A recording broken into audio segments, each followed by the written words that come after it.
여러분, 세상에 믿지 않는 사람들도 위기가 곧 기회다라고 얘기합니다.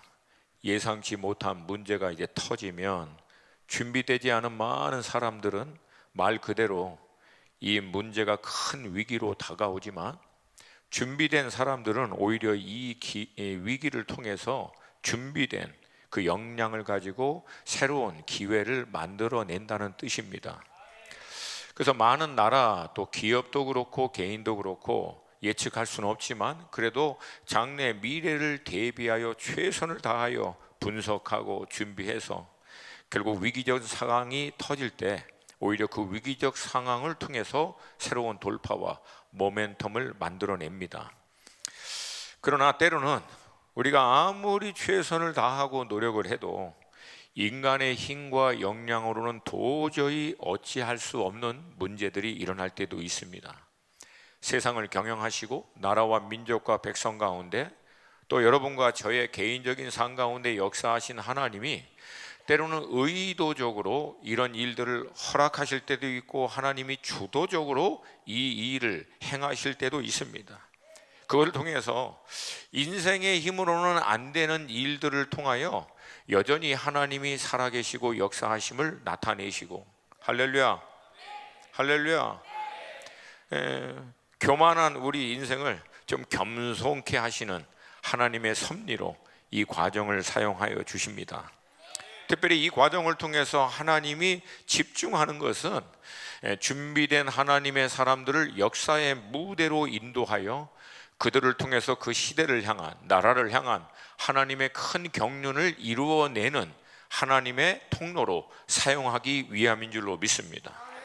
동시에 하나님이 여전히 다스리시고 통치하셔서 지금도 우리 살아계신 하나님이 모든 나라와 민족의 유일한 왕 되심을 나타내는 줄로 믿습니다. 이러한 사건을 성경은 하나님의 때라고 부릅니다. 카이로스라고 불러요. 크로노스라고 하는 일상의 삶의 흐름에서 하나님이 아예 작정하시고 우리의 일상적인 삶 가운데 개입하셔서 하나님이 아니면 안 되는 일들을 통하여 모든 인생을 겸손케 하심과 동시에 준비된 하나님의 사람들을 역사의 무대로 인도함과 동시에 그 시대를 향한 하나님의 경륜을 강권적으로 이뤄내시는 사건들입니다. 그래서 여러분, 우리는 기회를 찾는 자들이 아니라 하나님의 이 때를 대비하고 준비하는 자인들로 믿습니다. 오늘 본문은 바벨론의 느부갓네살 왕 통치 2년에 그가 꾼 꿈을 사건으로 배경으로 합니다.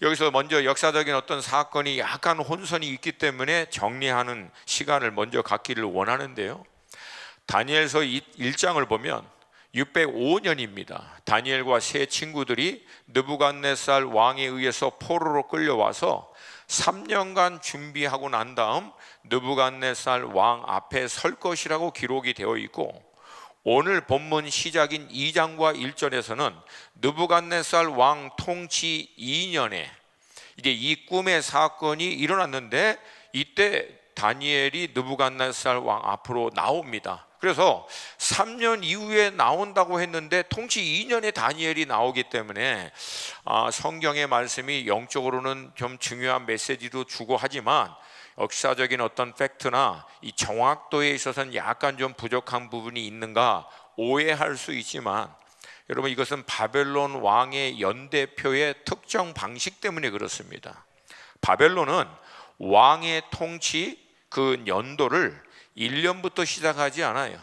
통치 원년은 제로부터 시작합니다. 그래서 바벨론 왕 통치 1년, 그럼 벌써 2년째가 되고요, 통치 2년, 그러면 벌써 3년째로 들어가는 거예요. 그러니까 느부갓네살 통치 2년이 된 것은 다니엘과 세 친구가 3년의 시간을 이미 보내고 느부갓네살 왕 앞에 나와왔고, 그 이후에 얼마 안 돼서 오늘 본문에 이 꿈 사건이 일어난 것입니다. 자, 근데 이 꿈은 예사 꿈은 아닌 것 같아요. 이 꿈을 꾸고 난 다음에 느부갓네살 왕이 번민해서 잠을 자지 못할 만큼 굉장히 심각한 꿈인 것 같습니다. 여러분, 아시리아라고 하는 제국은 엄청난 제국이에요. 근데 느부갓네살 아버지인 부왕이 아시리아 제국을 멸망시키고 신바벨론 제국을 이루고 그 왕권을 느부갓네살 왕에게 넘겨줘서 사실 실제적으로 이 신바벨론 제국을 가장 빨리 확장하고 강성한 제국으로 만들어낸 인물은 느부갓네살 왕입니다. 대단한 사람이에요. 근데 여러분, 그 엄청난 왕도 꿈 하나 잘못 꾸면은 잠을 못 자요. 그 대단한 왕이라고 해도 여러분, 이 꿈 하나로 번민해서 잠을 설치고 밥도 제대로 못 먹을 만큼 여러분, 우리 인생은 연약하다라고 하는, 동의하시면 크게 아멘. 아무리 대단한 것 같아도 여러분, 우리는 겸손할 수밖에 없다라고 하는. 여러분, 신바벨론 이 제국 위에 페르시아가 일어나고 이 페르시아를 알렉산더 헬라 제국이 멸망시켜서 여러분, 알렉산더라고 하는 왕은 서양사에 있어서 유일하게 알렉산더 그레이트, 그래서 대왕으로 부르는 어마어마한 인물입니다. 근데 여러분, 그 알렉산더가 헬라 제국이라고 거의 지구의 3분의 1을 먹어요. 그러나 33살에 결국은 생을 마감합니다. 대왕이고 뭐고 간에 하나님께서 코끝에 호흡을 딱 취하시면 결국 다 내려놓고 하나님 앞에 가야 되는 것이 우리 인생인 것을 믿습니다. 아멘입니까? 오래전 제가 함께 협력하는 목사님들과 몽골 사역을 이제 시작할 때, 몽고 가운데 이제 청년들 사역을 하고, 하루는 몽고에 있는 왕들, 몽고의 왕은 칸이라고 부릅니다. 이 칸들의 역대기를 쭉 만들어 놓은 박물관을 간 적이 있어요. 이게 너무 오래전이고 또 우리나라 역사가 아니기 때문에 우린 잘 모르지만, 여러분, 당시 몽고 제국은요, 유럽 전체가 벌벌 떨 만큼 어마어마한 제국으로서 가장 빠른 시간 내에 엄청난 세력을 확장한 왕들이에요. 이제 이런 사람들의 연대기를 이제 쭉 적어놨는데, 여러분, 제가 거기서 너무나 놀라운 걸 본 거예요. 그건 뭐냐면, 당시 그 몽고의 칸들의 연대기 밑에 보니까 대부분 30대 40대 다 생을 마감합니다. 뭐 몽고에 왜 먹는 게 번번치 않아서 그 일찍 죽었는지는 모르겠지만, 제가 그거 보면서 인생 무상, 뭐 전 세계를 호령하고 어마어마한 제국을 이루고 뭘 해도 결국은 여러분, 우리 인생은 코끝에 호흡 딱 멈추면 다 내려놔야 된다는 거. 할렐루야. 그래서 여러분, 지혜로운 자들은요, 잔치집에 가지 않습니다. 오히려 지혜로운 자들은 초상집에 가서 내 인생의 마지막이 어느 날 저 자리에 있을 거라는 것을 늘 기억하며 삽니다. 같이 하나님 말씀 보겠습니다. 전도서 7장 4절 한 목소리로 읽습니다. 시작. 지혜자의 마음은 초상집에 있으되 우매한 자의 마음은 혼인집에 있느니라. 아멘. 그래서 여러분, 우리 인생이 아무리 대단하더라도 결국 우리 마지막은요, 한 평도 아는 저 관에 우리도 결국은 누울 날이 언제는 올 거라는 거예요. 여러분, 오는 데에는 순서가 있어요. 근데 돌아가는 데에는 순서가 있다 없다? 제가 이런 얘기하면 우리 젊은 친구들이 아직도 나는 까마득하게 남았다고 생각하는데, 몰라. 너희들이 먼저 갈 수도 있어. 그러니까 여러분, 늘 깨어 있어야 된다. 오늘이 마지막이라고 하는 마음으로 사는 인생은 복이 있습니다. 그래서 청년의 때에 인생을 낭비하지 말라는 거예요. 내 청년의 때도 결국은 지나가면 다시 돌아온다, 안 돌아온다? 사랑하는 우리 청년 여러분, 잘 들으세요. 지금 내가 청년의 때 남은 인생이 아직도 많은 것 같지만, 한 번 지나간 청년의 때는 다시 돌아온다, 안 돌아온다? 그걸 잊지 말라는 거예요. 그래서 오늘 청년의 내 때 이 하루를 정말 후회 없이 살 수 있는 지혜가 여러분 가운데 있기를 축복합니다. 다시금 돌아와서 이제 느부갓네살 왕이 이제 이 꿈을 꾸고 요청을 한 거예요. 나라의 모든 박수, 술객, 점쟁이, 갈대아 술사들, 뭐 쉽게 얘기해서 용하다고 하는 사람들은 다 불러버린 거예요. 그리고 나서 그들에게 자신이 꾼 꿈을 얘기하면서 자신이 그 꿈 때문에 너무 괴롭다고 얘기하니까 갈대아 술사들이 왕에게 대답합니다. 4절 말씀이에요. 같이 한 목소리 읽습니다. 4절 말씀 시작. 갈대아 술사들이 아람말로 왕에게 말하되 왕이여 만수무강하옵소서.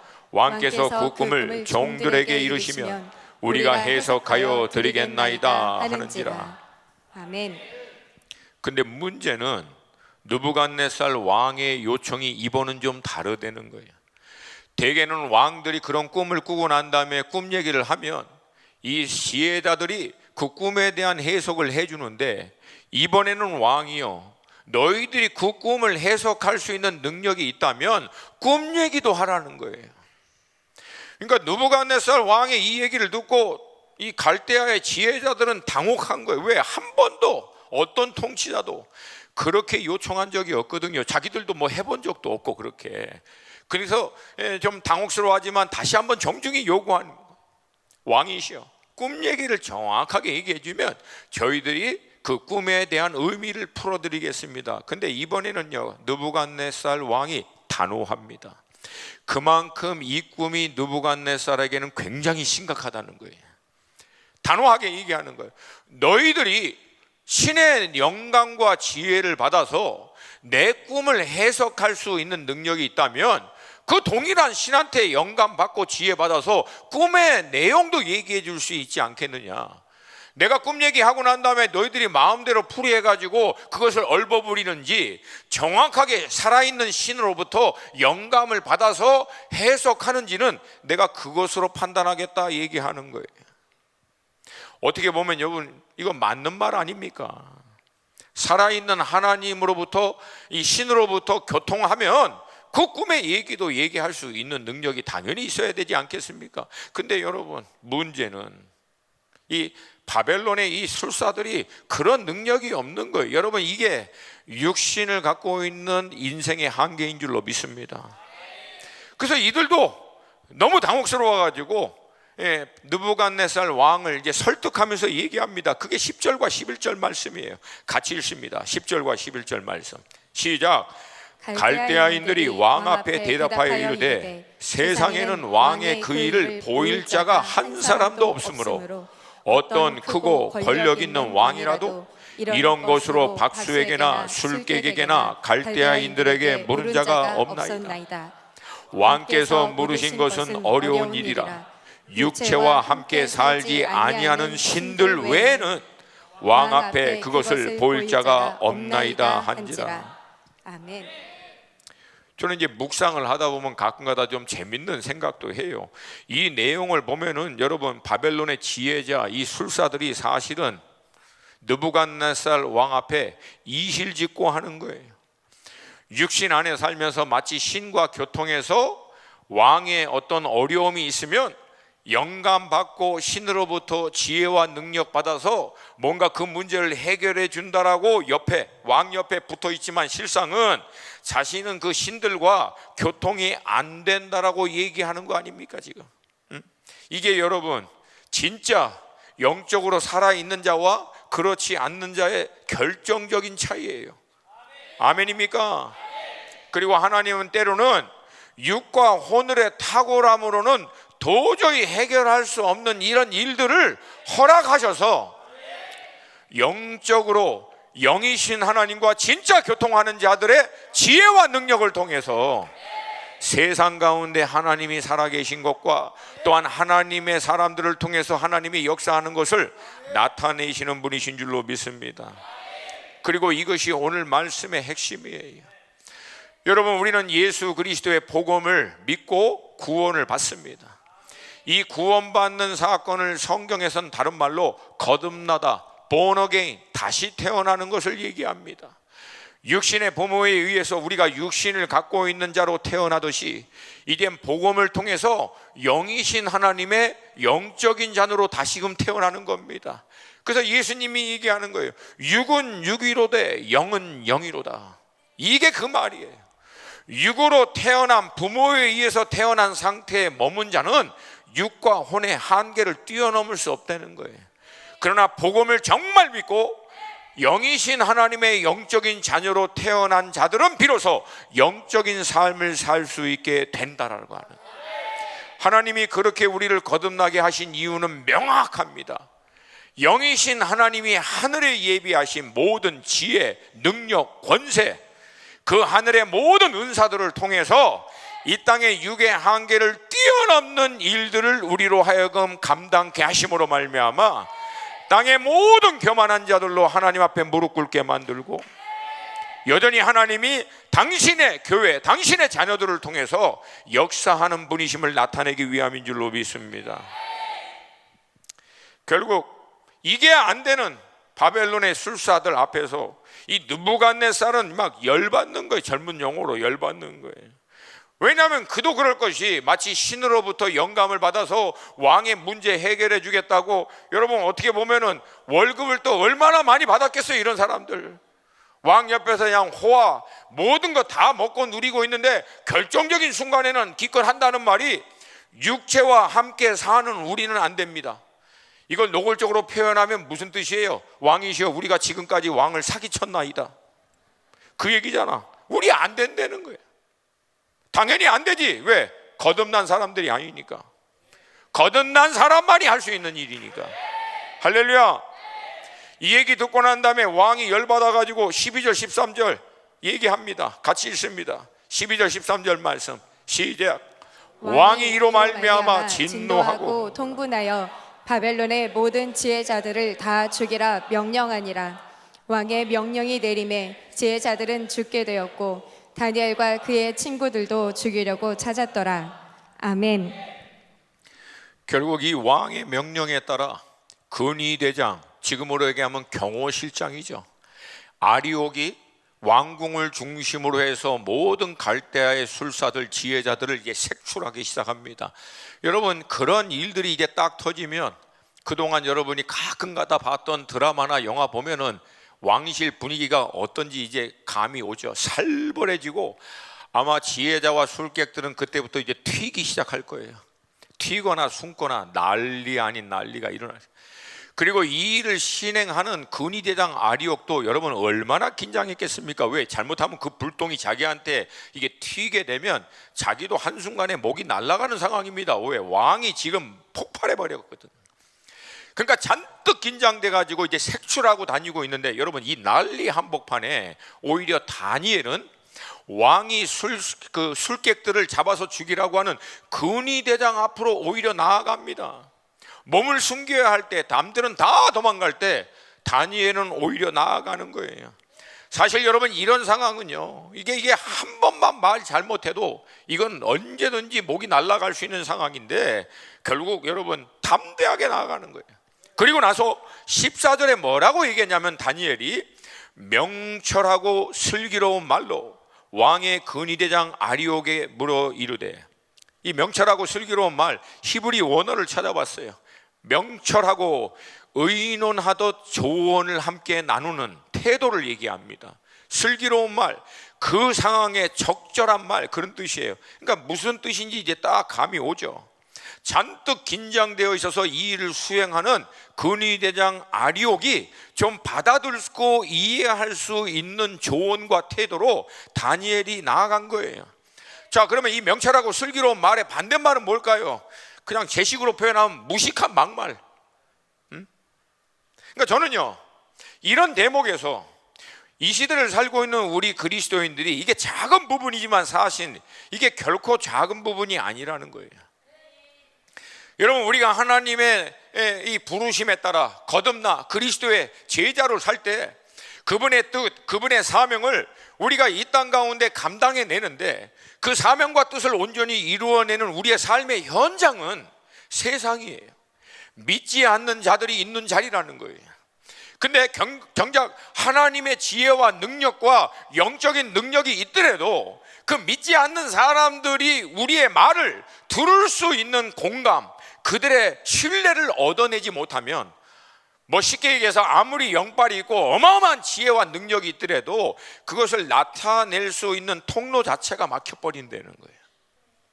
그래서 여러분 우리 믿는 자들은 기도와 말씀 가운데 영적인 삶을 통해서 하나님의 지혜와 능력과 그 사명을 감당할 수 있는 영적인 역량을 준비함과 동시에 삶의 실제적인 자리 가운데 할 수만 있으면 모든 사람과 화평을 이루고 덕을 세워야 하고 그들의 마음을 얻을 수 있도록, 여러분 때로는 손해도 볼 수 있어야 하고 양보를 하고, 그래서 때가 오면 하나님이 내게 허락하신 영적인 갈고 닦은 그 능력과 지혜를 나타내어 세상 가운데 하나님을 나타내야 될 줄로 믿습니다.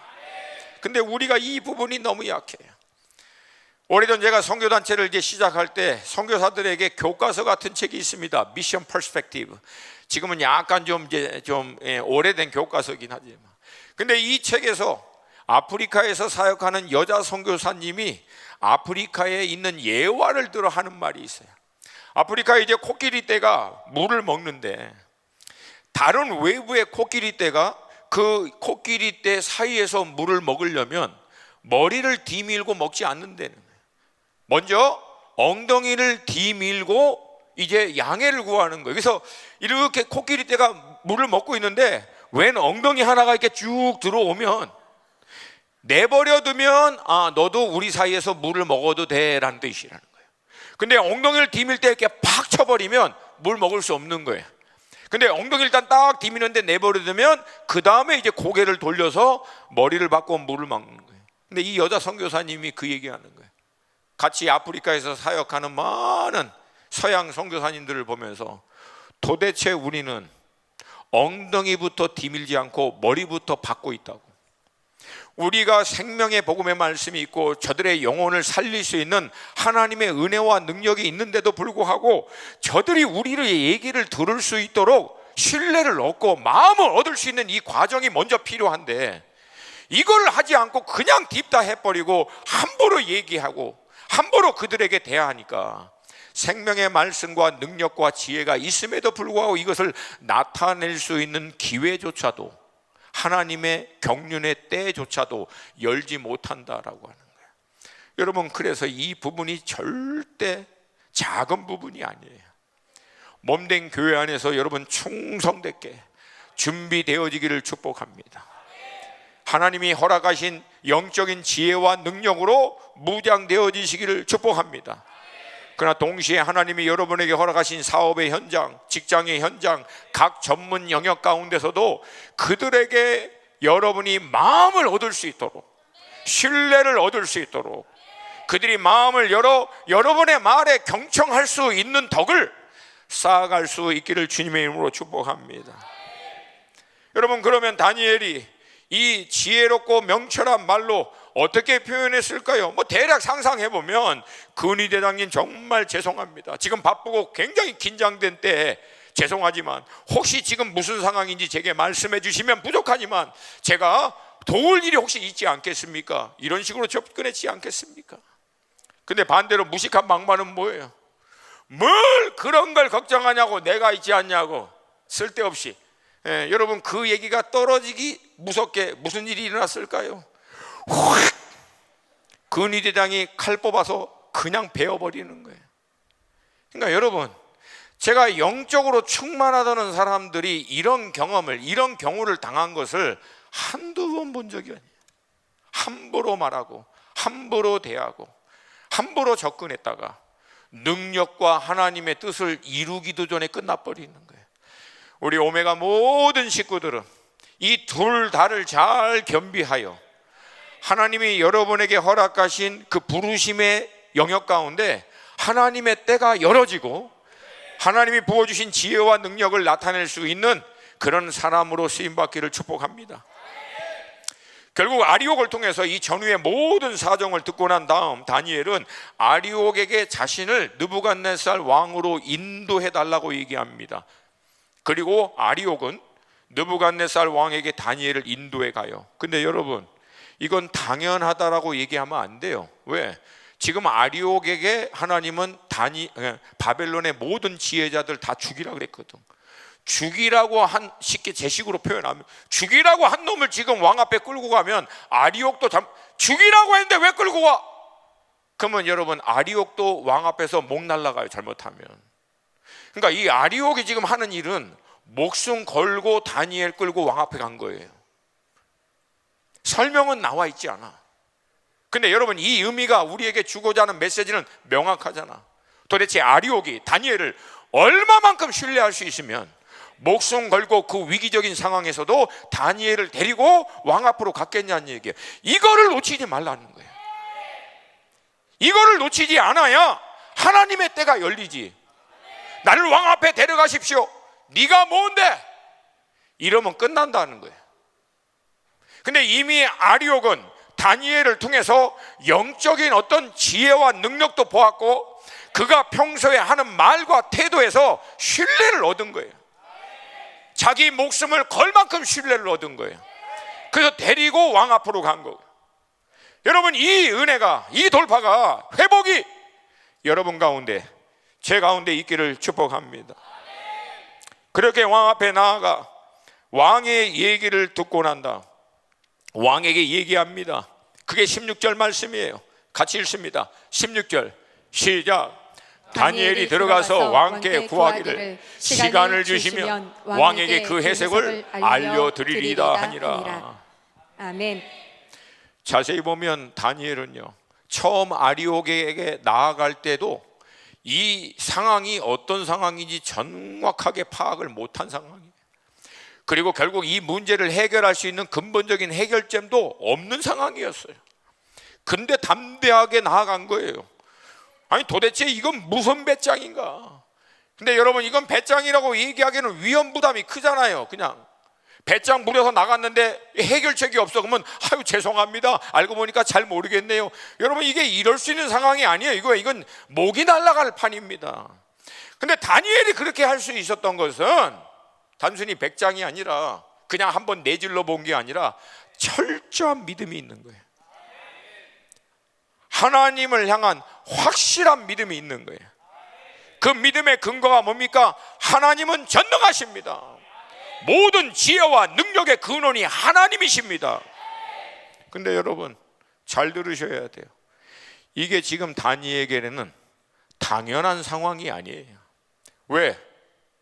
다니엘과 남왕국 유다가 섬겼던 야훼 하나님, 그 하나님이 살아서 역사하시면 남왕국 유다가 어떻게 바벨론에 의해서 철저하게 짓밟히고 자기는 지금 포로돼서 이방 땅에 끌려가 다른 나라 왕 섬기는 이 신세로 전락했습니까? 여러분, 이런 상황에서도 내가 믿는 하나님은 살아계신 하나님, 놀라운 지혜와 능력의 하나님, 이렇게 믿는다라고 하는 것은 말처럼 그렇게 쉽지 않아요. 설사 하나님이 그런 분이라고 이론적으로 원리적으로는 알고 있는 것은 가능할지 몰라도, 그러면 그 살아계신 하나님, 능력과 지혜와 역사를 행하시는 하나님이 지금 내 삶에서도 그렇게 역사하고 그렇게 일을 행하실 거라고 하는 확신을 갖는 믿음, 이건 여러분 또 다른 차원이라는 거예요. 또 다른 차원이에요. 여러분, 다니엘은 이 단순한 믿음이 아니라 이 믿음의 근간은 하나님이 어떤 분이신지를 정확하게 아는 기초 위에 믿음의 뿌리를 내린 거예요. 여러분과 제가 오늘 이 시대 가운데 회복해야 할 믿음이 바로 하나님을 아는 터 위에 뿌리를 내리는 믿음인 줄로 믿습니다. 이 믿음이 있기 때문에 16세 티네이저 나이에 바벨론의 포로로 끌려왔어도 왕이 주는 포도주와 고기로 자기를 더럽히지 않을 것을 목숨 걸고 결단하고 뜻을 정하여 거부한 일까지도 할 수 있었던 거예요. 왜? I know my God. 나는 내 하나님을 아는 거야. 목숨 거는 자들에게 반드시 역사할 거라는 것을, 신앙을 지키려고 하면 하나님 반드시 역사해 주실 것을 아는 거예요. 그리고 왕 앞에도 담대히 나아가 선포한 거예요. 시간을 주시면 왕에게 그 해석을 알려드리이다. 여러분, 성경에서 얘기하는 아는 것, 히브리 말로 야다, 헬라 말로 기노스코라고 하는 단어입니다. 여러분, 이 아는 거는 헬라적인 교육을 통해서 오래 익숙해진 우리에게는 이게 이해하기가 쉽지 않아요. 근데 히브리적 세계관에서 이 알다라고 하는 것은 우리가 받고 있는 교육적인 배경에서 아는 거하고는 차원이 다릅니다. 가장 쉽게 얘기하면은 성경에서 얘기하는 아는 거는 오랜 축적된 시간의 과정들을 통해서 인격적, 영적인, 실제적인 교통을 통하여 몸으로 체득해서 아는 거예요. 이론으로 아는 게 아니라고. 머리로 지식으로 이성적으로 잘 정리하면 나 하나님 알아, 이게 아니라는 거예요. 그래서 성경에서 하나님을 알다고 할 때 여호와를 맛보아 알지어다, 이게 아는 거의 핵심이라는 거예요. 여러분, 저는 제 아내를 알아요. 어떻게? 지난 25년 동안 함께 지냈기 때문에 그래요. 근데 제 아내의 몸무게는 몰라요. 왜? 얘기 안 해줘. 제 아내가 나온 초등학교 이름 몰라. 제 아내가 언제 부산으로 내려가서 거기서 자랐는지 몰라. 제 아내가 어렸을 때 가장 친했던 친구들의 이름 몰라요. 제 아내가 몇 년도에 무슨 일 했는지 다 몰라요. 제 아내가 언제 미국으로 유학 갈 때 어떻게 그 유학비 마련하고 준비해, 다 몰라. 어떻게 보면 하나도 몰라. 근데도 여러분, 제가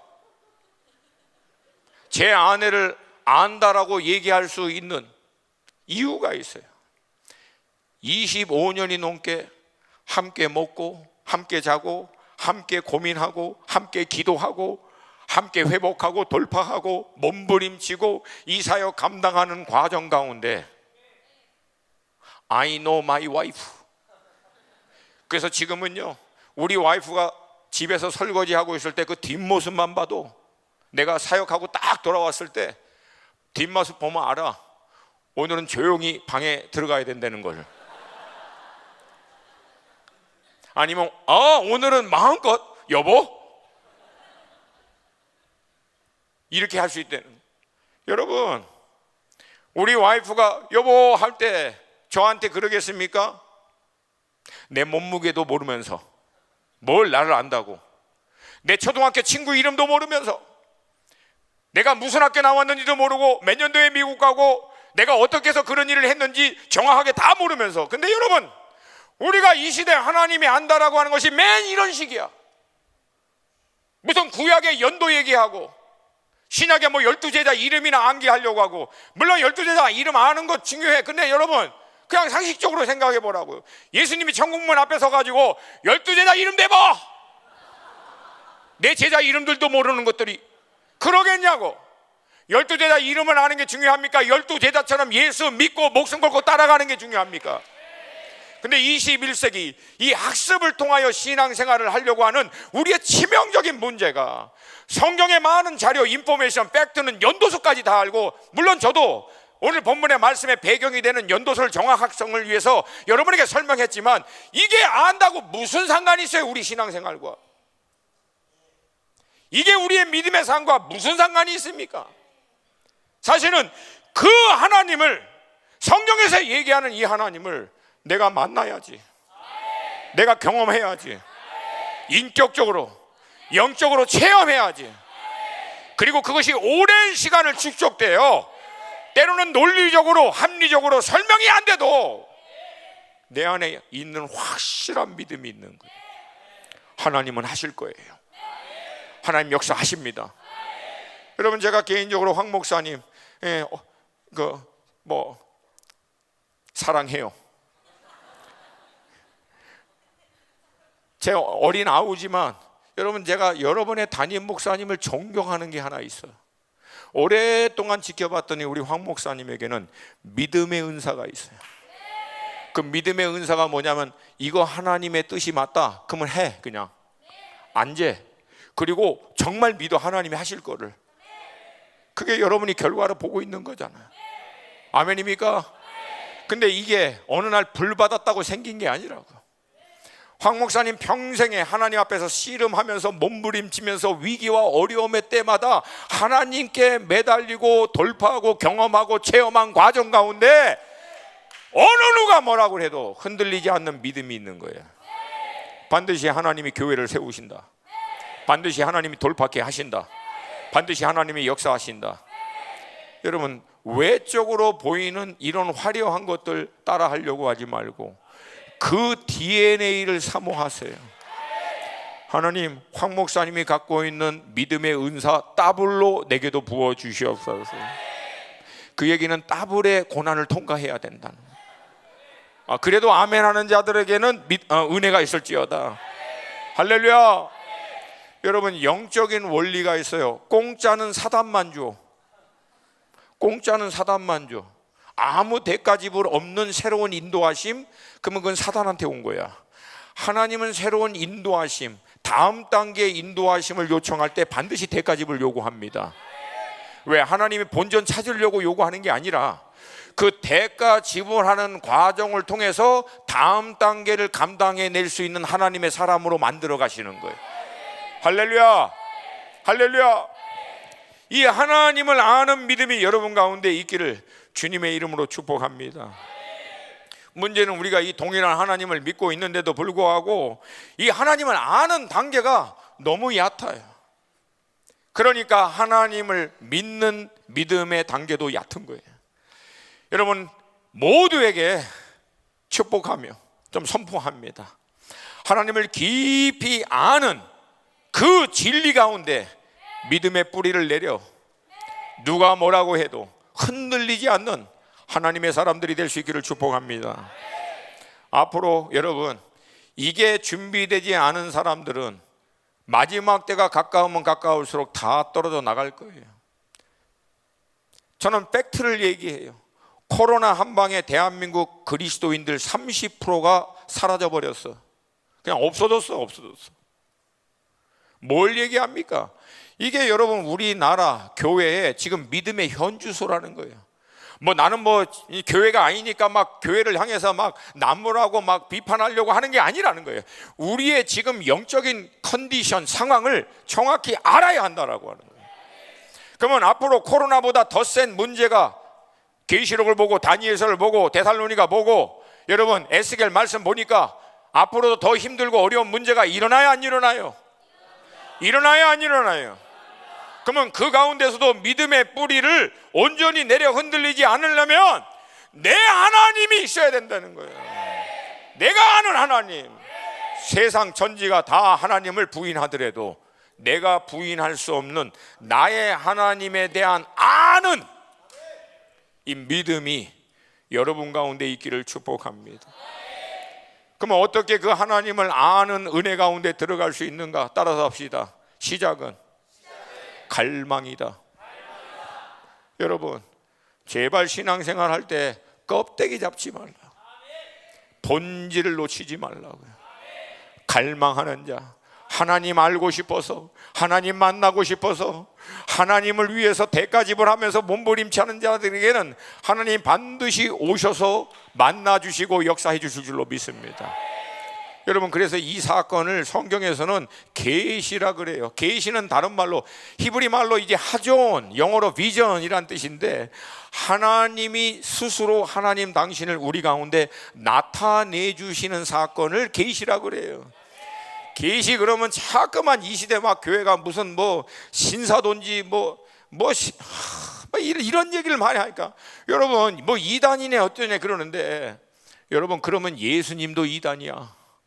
왜 예수님 뭐라 그랬어요? 요한복음에서 아들과 아들의 소원대로 계시를 받지 않는 자는 아버지를 알 자가 없다 그랬어요.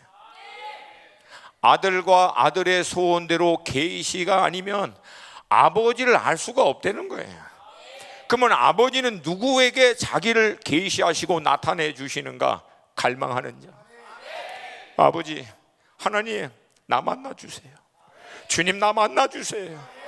말씀 앞에서 이 말씀을 통하여 몸부림치면서 주님 이 말씀을 통해서 나를 만나 주시옵소서. 기도하는 자리에서 주님 나 만나 주시옵소서. 예배 드리면서 주님 나 만나 주시옵소서. 여러분 우리 시작점에 목사님이 얘기하셨잖아요. 우리가 예배를 드릴 때 영과 진리로 예배한다 그러잖아요. 한 번도 혼과 육으로 예배한다는 얘기를 한 적이 없잖아요. 본질이 뭐냐고.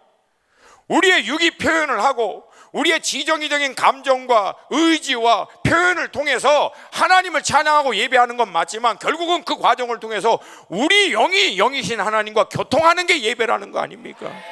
그걸 통해서 하나님을 아는 거예요. 혼은 이해하지만 영은 만남을 통해서, 경험을 통해서 아는 거예요. 할렐루야.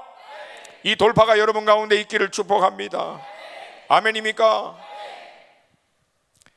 결국 이 믿음의 선포를 하고 난 다음에 다니엘은 돌아와서 이제 친구들에게 지금의 상황을 정확하게 나누고 이제 기도해 줄 것을 요청합니다. 여러분, 그리고 나서 다니엘이 뭐 했을까요? 간단하지. 여러분, 뭐 했겠어요? 멋있게 멘트 날리고 뭐 가만히 있었겠습니까? 무릎 꿇고 머리 박고 그 다음부터 하나님께 기도했겠지. 하나님 살려주세요. 하나님이 응답해 주시지 않으면 우리는 다 죽습니다. 할렐루야. 근데 여러분, 감사한 게 뭐예요? 혼자 한 게 아니야. 세 친구와 같이. 여러분, 이게 마지막 때 정말 중요합니다. 몸이 함께 기도하고 몸이 함께 하나님의 응답을 구하는 거예요. 저는요, 아무리 영적으로 탁월하고 대단한 사람이어도 그 사람을 입증할 수 있는 뒤에 몸의 공동체가 증명이 안 된 사람의 말은 신뢰하지 않습니다. 이 독고다이 뭐 어디서 막 산에서 계시 받았다고 온다는, 여러분, 하지 마 그런 거. 교회에서, 공동체 안에서 함께 기도하면서 함께 말씀을 놓고 몸부림치다가 몸이 받아서 서로가 서로를 확증해 주시는 것이 가장 건강합니다. 할렐루야. 할렐루야. 그래서 마지막 때가 가까우면 가까울수록 이 몸인 공동체가 너무 중요해요. 여러분에게 저는 믿음으로 좀 선포했으면 좋겠어. 여러분, 따라서 합시다. 우리 교회가 세상에서 제일 좋은 교회다. 믿으시면 크게 아멘. 사람들이 얘기해요. 가장 좋은 교회가 어디냐고. 그런 게 어딨어. 완전한 교회, 그런 게 어딨어. 인간 자체가 불완전한데 어디 완전한 교회가 있어.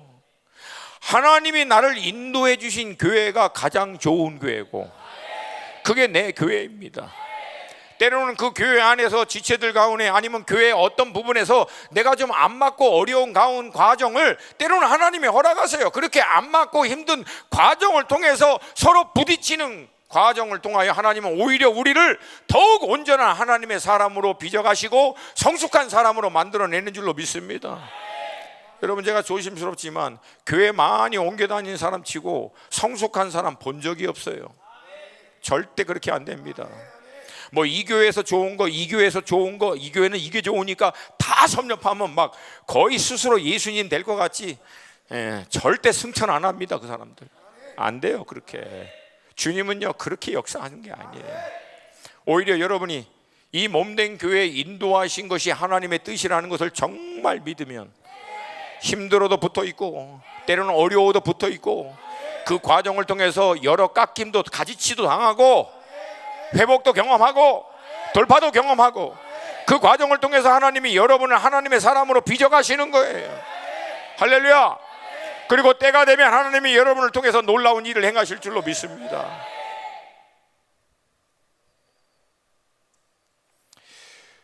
여기서 중요한 것은 다니엘은요 대답이 없었어요. 해답을 줄 게 없었어. 그러니까 결국은 기도하는 가운데 하나님 앞에 매달린 거예요. 여러분, 이 부분에서 우리가 실제적으로 기도가 무엇인지를 명확하게 볼 수 있는 거예요. 육과 혼의 이 세상 물리적인 시공간 안에서는 절대 해결할 수 없는 그 일, 그것을 하나님께로부터 공급받기 위해서 하나님 한 분에게만 딱 스위치 꽂는 시간, 이게 기도예요. 이게 기도입니다. 그러니까 여러분, 간단해요. 여러분의 실질적인 삶의 현장 가운데 도저히 여러분이 해결할 수 없는 문제가 딱 터졌다. 이건 뭐 누구한테 도와달라고 하고 뭐 이건 상황이 조금 바뀐다고 해결되지 않는 정말 얼전시한 말도 안 되는 어려움이 일어났다. 이 얘기는요 하나님이 여러분에게 말씀하시는 거야. 내게 나오라고. 내가 유일한 네 인생의 대안이라고. 그리고 잠깐 다 내려놓고 하나님께 스위치 딱 꽂는 거예요. 응답이 올 때까지 몸부림치면서. 할렐루야. 여러분, 이 돌파가 있기를 축복합니다. 결국 이 기도를 통해서 하나님의 응답을 받아요. 환상을 통해서 하나님이 다니엘에게 정확하게 느부갓네살 왕의 꿈과 그 의미를 풀어주십니다. 다니엘에게는 하나님이 환상을 통해서, 이게 비전이에요. 똑같은 단어입니다. 하존이라고 하는 히브리 말이에요.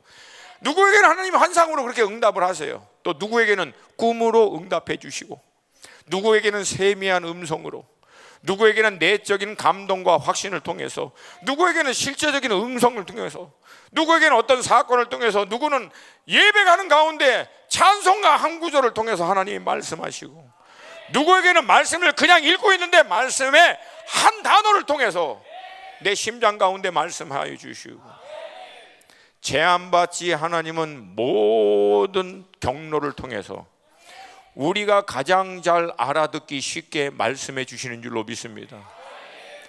때로는 하나님이 망아지를 통해서도 얘기하세요. 까마귀를 통해서도 말씀하세요. 여러분, 이건 그냥 뭐 이렇게 추상적이고 뭐 말도 안 돼, 아니에요. 실제라는 거예요. 뭐가 실제냐면 하나님은 지금도 당신의 응답을 구하는 자들에게 말씀하신다는 거예요. 인도해 주신다는 거예요. 역사해 주신다는 거예요. 여러분, 정년의 때 하나님의 이런 한 번의 음성이 여러분 인생 전체를 변화시킬 수 있다는 거예요. 하나님 정말 살아계시는구나, 응답하시는구나, 말씀하시는구나. 여러분, 오랫동안 신앙생활하면 뭐예요? 한 번도 내게 오셔서 말씀하시고 내 삶에서 역사해 주신 하나님에 대한 본인의 확신이 없어. 아니, 어떻게 20년 동안 신앙생활 했는지 나는 그게 궁금해. 여러분, 이 돌파가 여러분 가운데 있기를 축복합니다. 우리 하나님 반드시 얘기하세요. 그러기 위해서는 여러분, 하나님께 우리의 영적인 주파수를 맞추는 거예요. 이게 spiritual sequence라 그래요. 영적인 주파수. 요즘 젊은 친구들은 요즘에는 그 라디오가 뭐예요? 그러더라고. 라디오라고 하는 게 옛날에는 있었어요. 음성만 나오는 거, 화면이 없이. 근데 여러분, 그 라디오가 주파수가 안 맞으면 계속 칙칙거리고 소리가 잘 안 들립니다. 아무리 크게 틀어놨다고 해도 들리느냐? 안 들려. 근데 주파수가 정확하게 맞으면요, 클리어하게 음성이 나와요. 옛날 우리 축구 보고 막 그럴 때 이게 텔레비전 안테나가 안 요즘엔 잘 모르죠. 안테나가 안 맞으면 화면이 막 뿌여져. 그러면 막 지붕에 올라가서 야, 맞아, 맞아. 근데 이게 어느 순간에 주파수가 딱 맞으면 화면이 깨끗하게 나오는 거예요. 사랑하는 여러분, 이 주파수를 하나님하고 맞출 때까지 제발 하나님 앞에서 버티고 있으라는 거예요. 이게 하나님 앞에 딱 자리 틀고 기도하기 시작했다고 해서 주파수가 딱 맞고 말씀 딱 펴서 읽고 말씀 읽기 시작했다고 어느 날 갑자기 딱 맞는 게 아니에요. 왜? 주파수가 안 맞도록 방해하는 어둠의 역사가 있거든. 그리고 주파수가 안 맞도록 너무나 오랜 동안 세상에 잡다한 것으로 나를 얽매이고 있는 사단의 역사가 있거든요. 이걸 다 쳐내서 정리해서 영적으로 하나님하고 딱 다킹할 수 있는 이 모멘텀이 될 때까지 청년의 때 한번 하나님 앞에서 몸부림치면서 버텨내라는 거예요. 어느 순간에 세미한 하나님의 음성이 내 안에서 들리기 시작하고, 이 감동이 충동이 아니라 정말 하나님께서 내게 인도해 주신 거라고 하는 내적인 확신이 일어나기 시작할 때, 비로소 여러분의 신앙생활은 영적인 삶이 되는, 영이신 하나님과 성령 안에서 실제적으로 교통하는 삶, 이게 육과 혼으로 최첨화된 이 세상의 모든 것을 다 돌파하고 넉넉히 이겨내게 될 줄로 믿습니다. 이게 신앙생활이에요. 이게 믿음의 삶입니다. 이 돌파가 여러분 가운데 있기를 축복합니다. 이 음성을 딱 받고 느부갓네살 왕 앞에 나아가 그 꿈의 내용과 그 의미를 풀어준 내용이 오늘 방금 우리가 읽었던 본문의 말씀입니다. 느부갓네살이 본 것은 큰 신상이에요. 머리는 금, 이거는 느부갓네살 왕 바벨론 제국을 얘기하고, 가슴과 두 팔은 은으로 만든 것, 바벨론 제국을 멸망시켰던 바사와 메대 연합군, 나중에는 바사 제국, 페르시아 제국이 되죠. 근데 그 페르시아 제국은 또한 헬라 제국, 즉 알렉산더에 의해서 멸망하는데 그것은 배와 넓적다리 노스로 표현합니다. 근데 마지막으로는 인류 역사 가운데 가장 큰 제국을 이루고 지금의 모든 정부의 시스템을 만든 근간이 되었던 나라, 바로 로마를 얘기합니다. 그 로마인데 일부는 쇠야. 그래서 온 나라를 부서뜨리고 찌을 거라고 얘기하지만 그 발가락 일부는 또 흙이야. 그러니까 로마가 영토를 어마어마하게 확장하면서 한 나라로 만든 것 같지만 일부는 노시고 일부는 흙과 같이 절대 연합이 안 된다. 이 예언대로 로마는 결국 동서로마로 나눠지게 되고, 서로마는 게르만과 야만족에 의해서 결국 멸망당하고, 이 동로마는 나중에 비잔틴 제국이 되었지만 그 비잔틴 제국 또한 오스만 투르크에 의해서 멸망당하고, 그 오스만 투르크가 지금의 터키 아닙니까? 이 인류의 역사를 단순히 느부갓네살 왕이 꾼 것만이 아니라 마지막 하나님이 세계사를 어떻게 인도할 거에 대한 구체적인 내용까지도 정확하게 말씀하시는 하나님. 아모스 3장 7절, 주 여호와께서는 당신의 비밀을 그종 선지자에게 보이지 아니하시고는 결코 그 일을 행하심이 없으시니라. 하나님이 하나님의 시대를 향한 일을 행할 때 당신의 종과 선지자들에게 하나님이 어떤 아젠다, 뜻을 가지고 이 시대를 경영하신지를 말씀하여 주시고, 그 앞에 반응하는 당신의 백성들을 통해서 지금도 역사하는 분이신 줄로 믿습니다. 이게 교회가 갖고 있는 권세예요. 이게 교회가 갖고 있는 능력입니다. 근데 이게 없으면 혼과 육으로 뭐 시스템 좋고 뭐 프로그램 잘 만들고 뭐 이것저것 잘한다고 해서 교회가 세상을 이기느냐? 알잖아. 세상 나가면 이거보다 더 멋있어. 이거보다. 여러분, 오메가 교회 강점이 뭐야? 그냥 돌파 아닙니까? 불 받는 거 아니에요. 하나님의 성령 받는 거 아니에요. 하나님의 진리의 말씀 앞에 그냥 무릎 꿇고 순종하는 거 아닙니까? 이 영적인 DNA가 계속해서 확장되고 돌파될 수 있기를 축복합니다.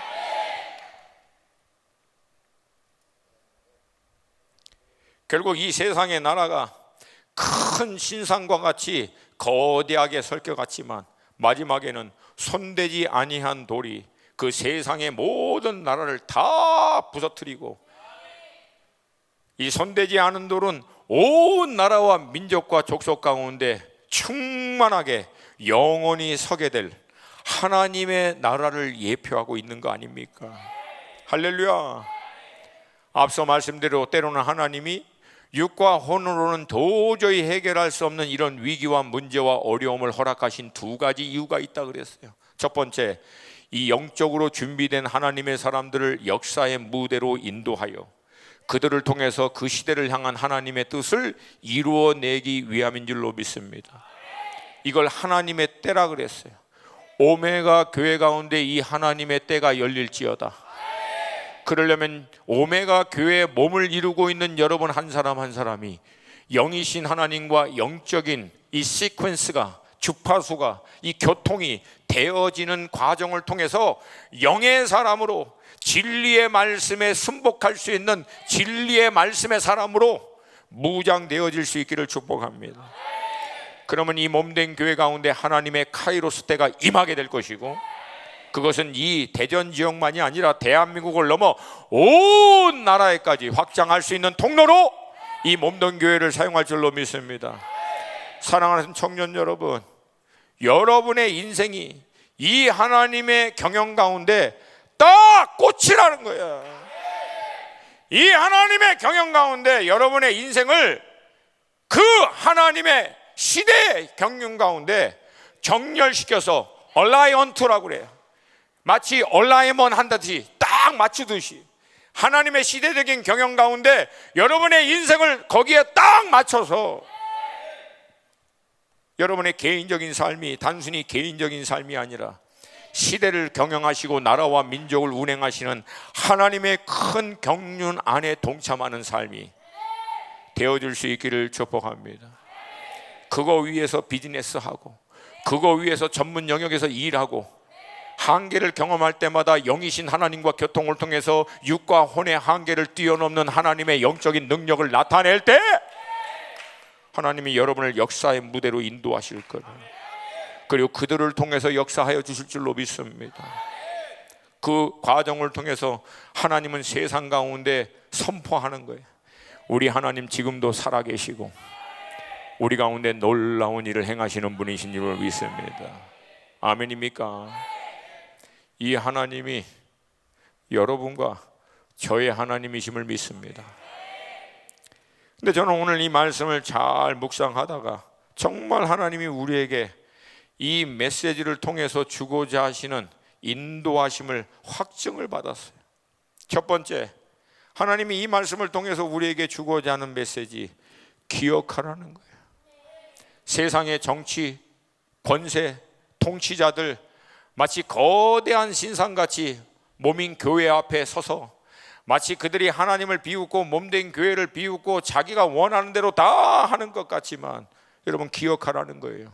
결국 손대지 않은 돌, 이것이 결국은 교회를 통해서 온 나라와 민족과 족속 가운데 역사할 거라는 거예요. 2000년 전 로마라고 하는 이 엄청난 제국, 당시 종교 지도자들이 말도 안 되는 그 종교의 영으로 완전히 잡혀서 말도 안 되는 짓거리를 하고 있는 그 한복판에 손대지 않은 돌인 예수 그리스도께서 오셔서 한 번에 역사 전체를 바꿔버리신 거예요. 할렐루야! 할렐루야! 여러분, 다니엘과 이 세 친구가 이 사건을 통해서 얼마나 놀랬겠어요. 16세 전후에 바벨론의 포로로 끌려와가지고 야훼 하나님 믿기 위해서 뜻을 정하여 왕의 진미도 거부하고 목숨 걸어서 몸부림쳤지만 여러분 3년이라고 하는 시간 동안 바벨론의 학문, 언어, 그들의 시스템 안에서 여러분 살다 보면은 왜 안 흔들리겠어요?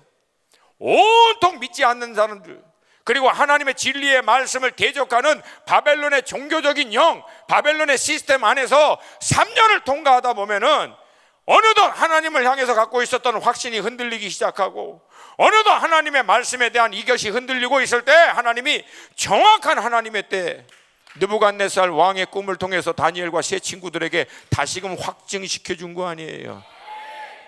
저의 식으로 표현하면 이 메시지를 통해서 하나님이 다니엘과 세 친구에게 주고자 하는 메시지가 뭡니까? 야!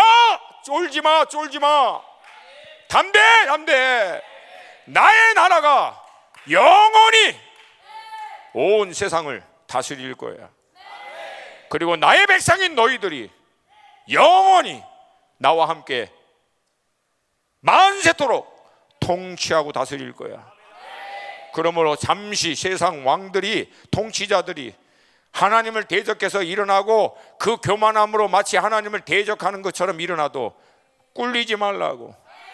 반드시 교회가 승리한다는, 하나님의 백성이 이긴다고. 아멘입니까? 아멘입니까? 여러분, 반드시 교회가 승리합니다.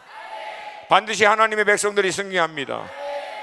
여러분, 이 믿음으로 승리할 수 있기를 주님의 이름으로 축복합니다. 괜찮으시면 다 함께 자리에서 좀 일어나서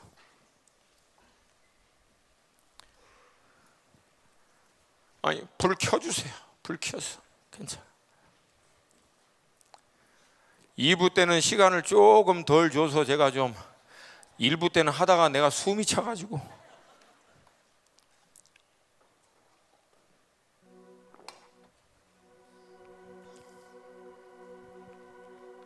저는 그냥 하는 말이 아니라 우리 황 목사님 또 김 목사님, 우리 오메가 교회를 향해서 기대하는 마음이 있어요. 정말 하나님, 이때에 강력한 하나님의 군대와 같은 교회가 불이 있지만 불만 있는 게 아니라 영적으로 하나님과 교통할 수 있는 교회, 진리의 말씀으로 무장된 교회, 그래서 하나님의 말씀 앞에 무릎 딱 꿇고 성령의 음성과 인도하심에 따라 열방을 다스리며 나아갈 수 있는 교회. 아멘. 하나님, 오메가 교회가 되게 하여 주시옵소서. 아멘. 이렇게 아멘이 약해. 저기 알파 교회가 될래나. 한 번만 더 기회 드릴게요. 오메가 교회가 그런 교회 되게 하여 주시옵소서. 아멘. 여러분, 오메가 교회가 그렇게 되려면은 누가 그렇게 돼야 돼요? 오메가 교회 성도들 아닌가 보다. 이게 오메가 교회가 그런 교회가 되려면 오메가 교회를 이루고 있는 지체인 누가 그렇게 돼야 되겠습니까? 할렐루야. 제가 요즘에 이제 묵상하다가 저는요 알잖아요. 저는 미국 시민입니다. 저는 그래서 정치적인 거 잘 몰라요.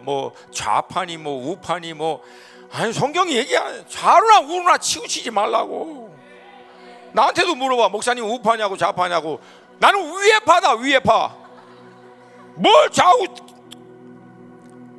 우도 잘못하면 말씀으로 제대로 하라고 얘기해야 되고, 좌도 잘못하고 있으면 말씀에 따라 제대로 하라고 얘기해야 되고. 목사님 교회에서는 정치 얘기하면 안 되잖아요. 성경에 어느 구절에 그렇게 나와 있니? 사무엘 상하, 역대 상하, 열왕기 상하 전부 다 정치 얘기야. 왕이 제대로 못하면 선지자들이, 하나님의 사람들이 똑바로 하라고. 그게 성경의 내용이라고. 아멘입니까? 왜 대한민국은 정치 색깔은 예수의 복음 앞에 무릎 안 꿇으란 얘기야. 천국 들어갈 때 내가 좌파에서 천국 들어갑니까? 우파에서 천국 들어가냐고. 정치적인 모든 정책과 그들이 주장하고 있는 모든 얘기도 예수 앞에 무릎 꿇어야지. 아멘. 진리 앞에 순복시켜야지. 아멘. 지금의 정권이든 이전의 정권이든 앞으로의 정권이든 누가 통치자로 섰던 하나님의 진리의 말씀을 대적하고 몸된 교회를 대적할 때는 일어나야 되고, 진리의 말씀으로 제대로 하라고 얘기를 해야지. 왜 우리는 이거에 왔다 갔다 거려? 아프리카는 종족이 복음을 못 넘는다 그러고, 중국은 중화 사상이 복음을 못 넘는다 그러고, 도대체 대한민국은 왜 이 정치가 종교를, 이 복음의 진리를 못 넘냐고. 여러분, 모든 철학, 학문, 사조, 이론 전부 다 예수 그리스도 앞에 무릎 꿇어야 돼요. 아멘. 아멘. 할렐루야. 아멘. 할렐루야. 아멘. 그래서 예수 그리스도 이 복음의 진리로 예수의 영이신 성령으로 무장되어 아멘. 세상 앞에 하나님의 뜻을 나타내야 될 줄로 믿습니다. 아멘. 그런 여러분 되시기를 축복합니다. 아멘. 아멘입니까? 아멘. 아멘입니까? 아멘. 영이 교통돼야 혼을 분별하지.